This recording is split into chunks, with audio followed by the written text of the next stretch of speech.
Assalamualaikum warahmatullahi wabarakatuh.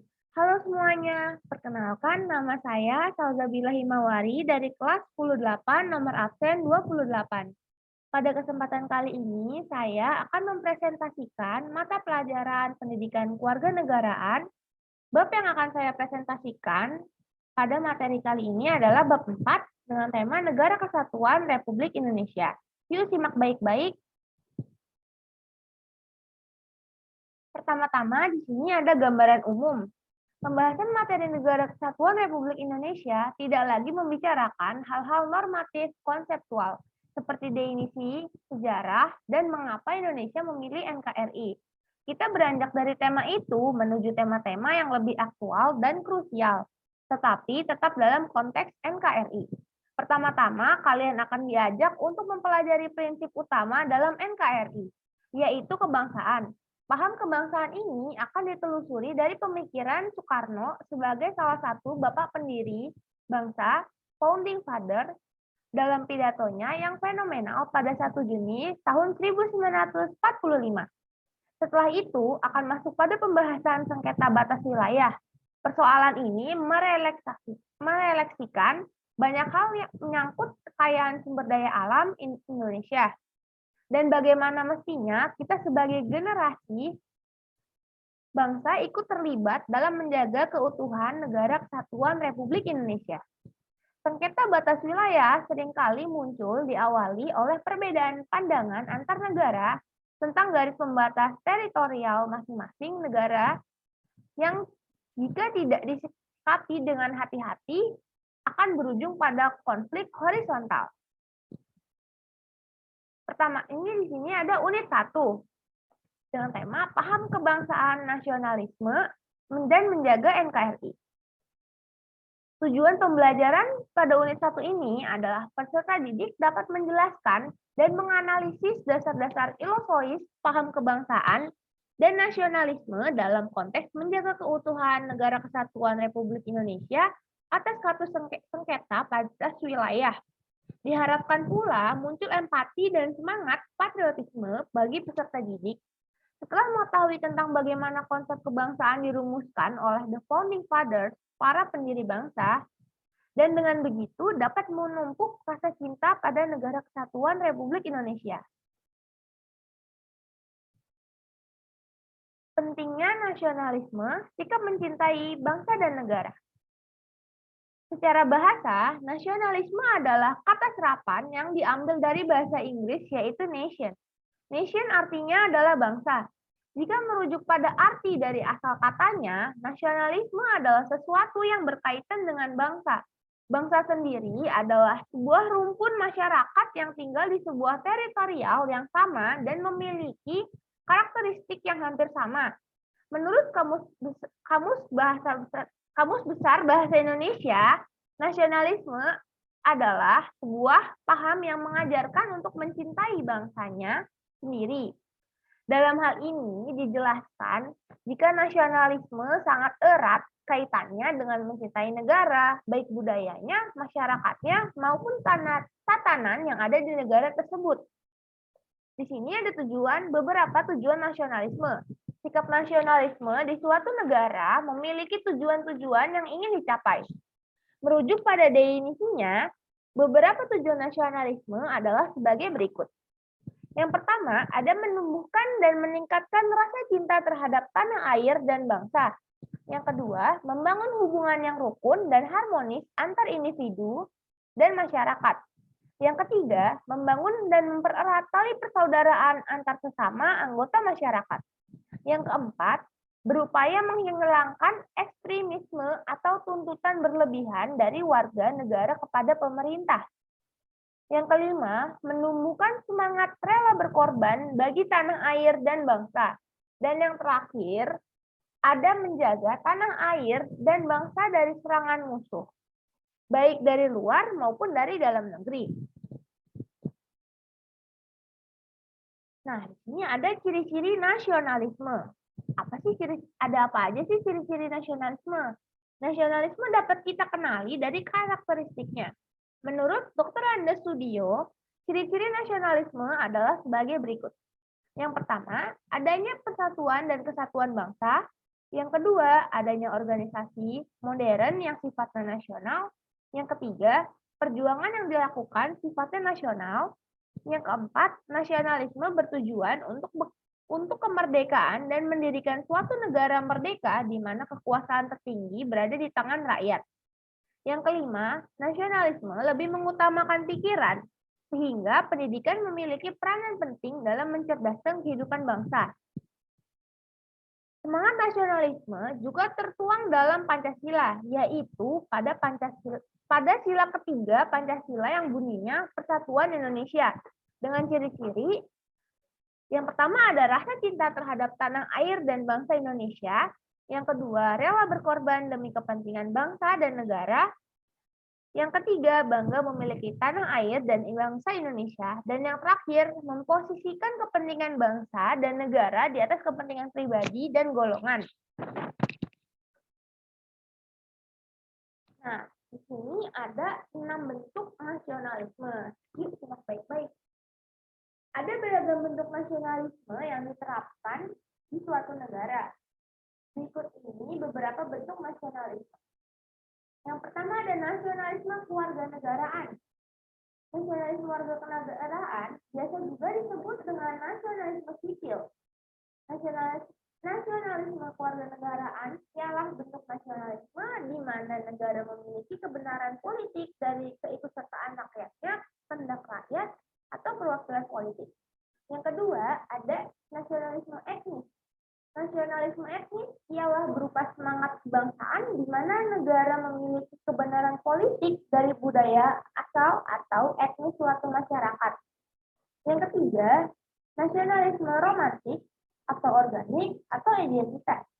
Bentuk nasionalisme tersebut ialah negara memiliki kebenaran politik secara organik, yakni berupa hasil dari suatu bangsa atau ras menurut semangat romantisme.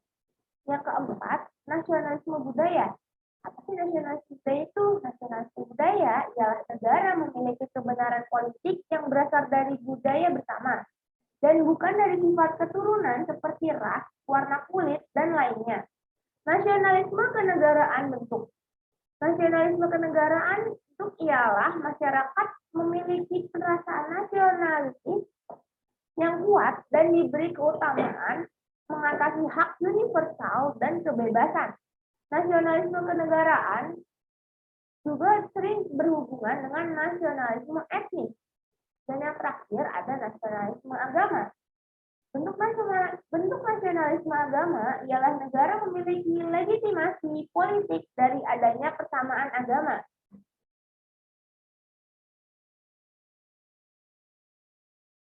Nah, ini ada contoh perilaku yang mencerminkan rasa nasionalisme. Beberapa contoh sikap dan perilaku yang sejalan dengan sikap nasionalisme adalah yang pertama, mematuhi aturan yang berlaku. Yang kedua, mematuhi hukum negara. Yang ketiga, melestarikan budaya bangsa. Yang keempat, menciptakan dan mencintai produk dalam negeri. Dan yang terakhir, ada bersedia melakukan aksi nyata membela, mempertahankan, dan memajukan negara. Rangkuman dari unit 1 ini adalah konsep tentang arti bangsa atau kebangsaan di Indonesia telah dirumuskan oleh Founding Father sejak sebelum Indonesia mendeklarasikan kemerdekaan pada tanggal 17 Agustus tahun 1945. Rumusan konsep kebangsaan itu dapat dilacak pada pemikiran Soekarno saat menyampaikan pidatonya yang fenomenal pada tanggal 1 Juni tahun 1945.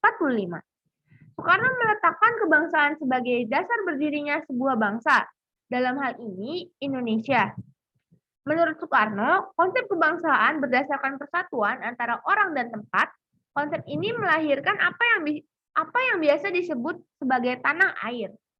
Suatu bangsa atau kebangsaan itu tidak berdasarkan satu daerah tertentu, Jawa misalnya, tetapi mencangkup semua pulau, semua etnis dalam teritorial Indonesia. Ini menjadi landasan pentingnya persatuan Indonesia, mencintai dan turut menjaga keutuhan NKRI. Pemahaman substansial terhadap makna kebangsaan mengantarkan pada sikap nasionalisme yang menghendaki rasa ingin bersatu. persatuan, perangai, dan nasib.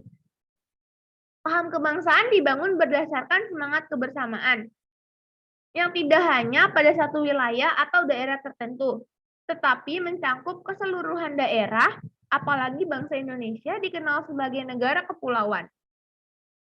Nasionalisme adalah suatu sikap politik dari masyarakat dan bangsa yang mempunyai kesamaan budaya, wilayah, serta kesamaan cita-cita dan tujuan. Dengan demikian, masyarakat suatu bangsa tersebut merasakan adanya kesetiaan yang mendalam terhadap bangsa itu sendiri, seperti merasa memiliki dan cinta tanah air atau patriotisme. Nah, sekarang kita lanjut ke unit 2. Ada Negara Kesatuan Republik Indonesia dan Kedaulatan Wilayah. Tujuan pembelajaran di unit 2 ini adalah peserta didik diharapkan dapat menjelaskan konsep sejarah, fakta, dan regulasi Negara Kesatuan Republik Indonesia terkait dengan subtema sengketa batas wilayah. Dengan demikian, peserta didik juga dapat menjelaskan atau melakukan identifikasi beberapa contoh kasus wilayah yang diperebutkan berdasarkan fakta dan regulasi. Wilayah Indonesia ini jadi rebutan negara lain. Apa sih itu maksudnya? Yuk simak baik-baik ya.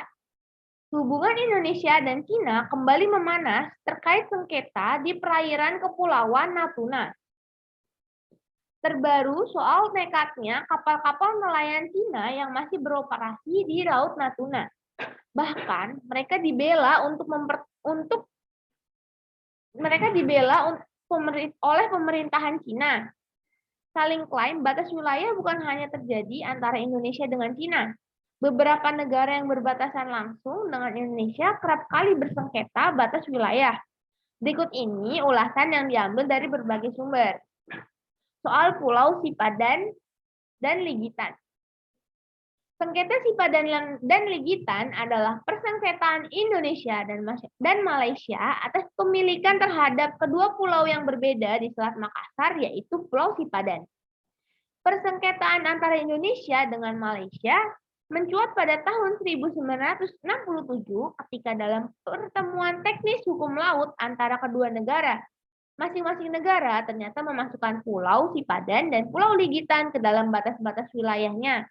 Kemudian pada tahun 1998, masalah sengketa Sipadan dan Ligitan dibawa ke Mahkamah Internasional. Pada babak akhir, Mahkamah Internasional menilai argumentasi yang diajukan oleh Indonesia mengenai kepemilikan Sipadan dan Ligitan yang terletak di sebelah timur Pulau Sebatik, Kalimantan Timur, tidak relevan. Karena itu, secara de facto dan de jure, dua pulau yang luasnya masing-masing 10,4 hektar dan 7,4 hektar untuk Ligitan menjadi milik Malaysia. Delegasi Indonesia memang mengakui argumen Malaysia lebih kuat. Negara jiran diuntungkan dengan alasan change of title atau rantai kepemilikan dan argumen efektivitas, effective occupation, yang menyatakan kedua pulau itu lebih banyak dikelola orang Malaysia. Jurus effective occupation juga secara tidak langsung menunjukkan kedua pulau itu sebagai terra nullius atau tanah tak bertuan. Mahkamah Internasional juga memandang situasi Pulau Sipadan dan Ligitan lebih stabil di bawah pengaturan pemerintahan Malaysia. Yang kedua ada Blok Ambalat. Perseteruan yang terjadi di Ambalat antara Indonesia dan Malaysia terus terjadi. Rupanya sudah beberapa kali terjadi. Blok Ambalat terletak di Laut Sulawesi atau Selat Makassar dan berada di dekat perpanjangan perbatasan darat antara Sabah, Malaysia, dan Kalimantan Timur, Indonesia. Sejak akhir tahun 1960, tepatnya saat Malaysia membuat pemetaan daerah yang baru di mana Pulau Sipadan dan Ligitan masuk dalam wilayah negeri jiran tersebut, negara tersebut pun mulai menyebut bahwa Blok Ambalat termasuk dalam wilayahnya. Bahkan pada tahun 2007 silam, sejumlah kapal perang dan pesawat Malaysia melanggar wilayah perairan dan udara Indonesia di Blok Ambalat. Seperti 24 Februari tahun 2007, kapal perang Malaysia KD Budiman dengan kecepatan 10 knot memasuki wilayah Republik Indonesia sejauh 1 mil laut. Masih di tanggal 24 Februari tahun 2007 pada sore harinya, pukul 15 waktu Indonesia Tengah, kapal perang KD Sri Perlis melintas dengan kecepatan 10 knot memasuki wilayah Republik Indonesia sejauh 2 mil laut yang setelah itu dibayang-bayangi KRI Welang. Kedua kapal ini berhasil diusir keluar wilayah Republik Indonesia. Konflik kepemilikan wilayah ini pun bergulir hingga puluhan tahun. Diketahui Ambalat saat ini masih berstatus milik Indonesia. Dan yang ketiga ada perairan Natuna. Hubungan Indonesia dan Cina kembali memanas terkait sengketa perairan Kepulauan Natuna. Ketegangan antara kedua negara itu terjadi dipicu aksi kapal-kapal nelayan asal negeri tirai bambu dikawal kapal Coast Guard memasuki wilayah kawasan zona ekonomi eksklusif di Indonesia di perairan Natuna. Adu klaim antara Indonesia dan Cina pun terjadi. Indonesia bergerak pada Z, sementara Cina menjadikan 9 garis putus-putus atau 9 dash line sebagai patokan menyatakan perairan Natuna memasuki dalam wilayahnya. Pemerintah melalui Menteri Luar Negeri Retno Marsudi menegaskan menolak klaim Cina terhadap wilayah Natuna. Hal ini disampaikan usai rapat koordinasi terbatas di kantor Kemenko Polhukam. Indonesia tidak pernah akan mengakui 9 dash line, klaim sepihak yang dilakukan oleh Tiongkok yang tidak memiliki alasan hukum yang diakui oleh hukum internasional, terutama UNCLOS tahun 1982, kata Menteri Retno di kantor Kemenko Polhukam, Jakarta, Jumat, 3 Januari. Dia menuturkan dalam rapat tersebut, pemerintah memastikan bahwa kapal-kapal Cina telah melakukan pelanggaran-pelanggaran di wilayah ZEE, Zona Ekonomi Eksklusif, Indonesia. Rangkuman pada unit 2 ini, yang pertama sebuah wilayah negara atau wilayah negara kesatuan Republik Indonesia menurut pasal 1 angka 1 Undang-Undang Nomor 43 Tahun 2008 adalah salah satu unsur negara yang merupakan kesatuan wilayah daratan, perairan pedalaman, perairan kepulauan, dan laut teritorial beserta dasar laut dan tanah di bawahnya, serta ruang udara di atasnya, termasuk seluruh sumber kekayaan yang terkandung di dalamnya. Batas wilayah di dalamnya yang pertama ada batas wilayah negara telah diatur berdasarkan regulasi Undang-Undang Dasar tahun 1945 dan Peraturan Menteri Dalam Negeri Nomor 76 tahun 2012 tentang pedoman penegasan batas daerah. Yang kedua, wilayah perbatasan ternyata memiliki arti yang sangat vital dan strategis. Baik dilihat dari sudut pandang perbatasan kabupaten atau kota dalam satu provinsi atau perbatasan kabupaten atau antar provinsi. Mengacu pada pasal 2 ayat 1 Permendagri nomor 76 tahun 2012, hal itu karena menyangkut pertahanan dan keamanan suatu negara, sosial, ekonomi, dan budaya.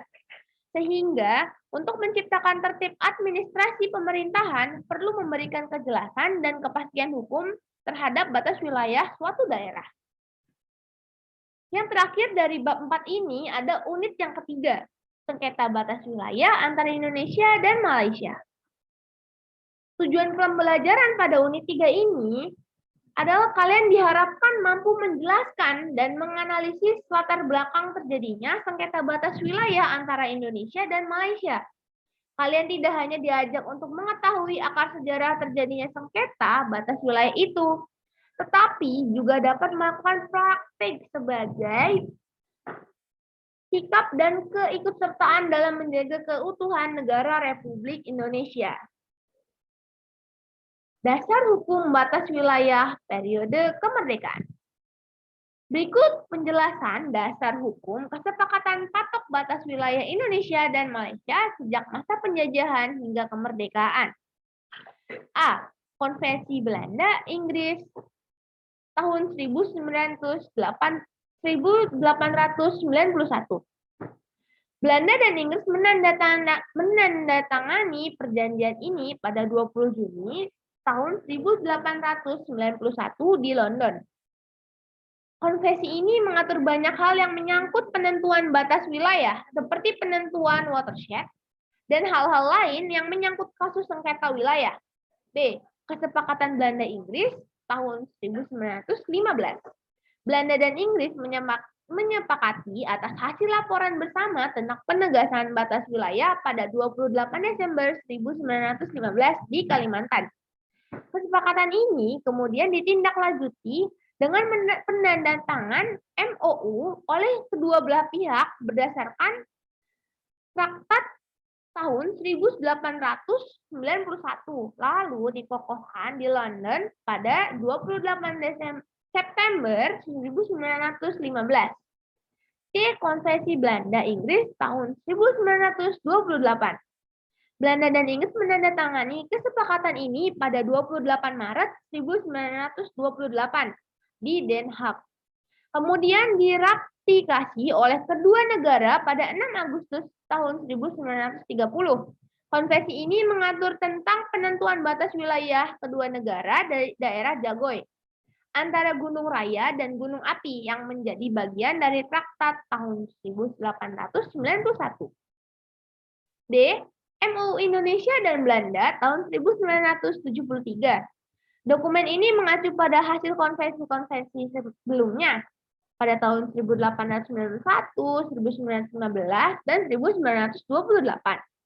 Di dalamnya juga berisi kesepakatan-kesepakatan tentang penyelenggaraan survei dan penegasan wilayah antara Indonesia dan Malaysia yang terdiri dari organisasi Joint Technical Committee, penentuan area prioritas, prosedur survei, tahapan pelaksanaan, pembiayaan, dukungan, satuan pengamanan, logistik, dan komunikasi, keimigrasian, dan ketentuan bea dan cukai. Karena alasannya kompleks itulah, pasal 25A Undang-Undang Dasar Negara Republik Indonesia tahun 1945 mengarahkan agar dibuat regulasi berupa undang-undang dalam menentukan batas wilayah. Undang-undang ini dapat dijadikan pedoman dalam mempertahankan kedaulatan Indonesia, memperjuangkan kepentingan nasional dan keselamatan bangsa, memperkuat potensi, memberdayakan dan mengembangkan sumber daya alam bagi kemakmuran seluruh bangsa Indonesia. Rangkuman pada unit yang terakhir ini adalah berisi sejak dekade tahun 1970-an telah disepakati beberapa Memorandum of Understanding atau MOU, yakni MOU antara Indonesia Malaysia di Jakarta pada 26 November 1973, Minutes of the First Meeting of the Joint Malaysia-Indonesia Boundary Committee pada 16 November 1974, serta Minutes of the Second Meeting of the Joint Indonesia-Malaysia Boundary Committee di Bali pada tanggal 7 Juli 1975. Tahun 2000 dilakukan penegasan batas wilayah antara Indonesia dan Malaysia dalam bentuk Joint Survey Demarcation, yang merupakan tindak lanjut dari perjanjian tahun 1975. Namun demikian, perjanjian damai antara Indonesia dan Malaysia dalam kasus sengketa batas wilayah ini sebenarnya memiliki akar sejarah yang melibatkan negara lain sejak masa kolonialisme. Uti possidetis juris adalah suatu negara yang baru dapat mewarisi kekayaan dan wilayah negara penguasa sebelumnya. Dari pengertian ini dapat dipahami bahwa Indonesia mewarisi wilayah Belanda, sedangkan Malaysia mewarisi wilayah Inggris. Hal ini lumrah dan menjadi kebiasaan yang diakui secara internasional dan diterapkan di banyak negara bekas jajahan. Asas hukum internasional pada 30th Notion menyatakan bahwa suatu perjanjian tidak memberikan hak atau membebani kewajiban kepada pihak yang tidak terikat kepada perjanjian tersebut.